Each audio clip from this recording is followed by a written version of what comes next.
12 ng gabi, ako'y naglalakad sa kale. Mahinahon ng hakbang at ang kilos ko ay kampante. Hawak-hawak ang telepono habang umaabante, at kinakausap ang asawa na nagmemensahe at binasa. Nakita ko ito, kanyang sinabi, kamusta ka na pa?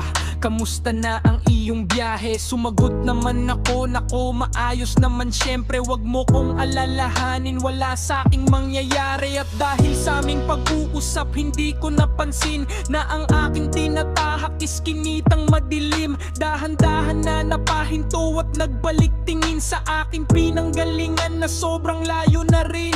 At hindi ko na malayan, sa akin biglang may lumapit. Ipinatong ang kamay sa balikat ko ay kumapit. Mahigpit na mahigpit, ako'y biglang kinabahan. May nakadikit na balisong sa aking balakang. Bakit ganito? Bakit nangyayari sa akin to?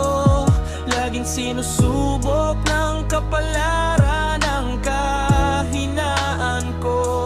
Ako'y nalilito dahil nararanasan to. Napakapait ng tadanang inaasahan ko.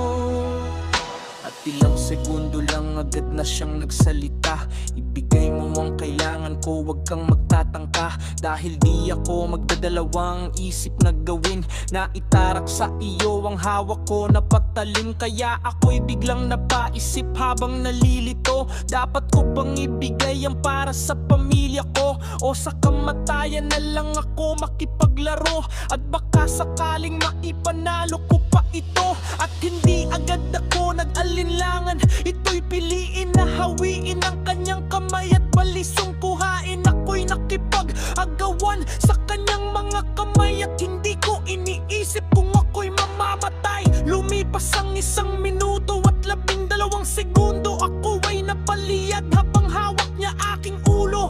Dahan-dahan akong napahiga sa oras na iyon, ang patalim sa liig ko na pala nakabang. Bakit ganito?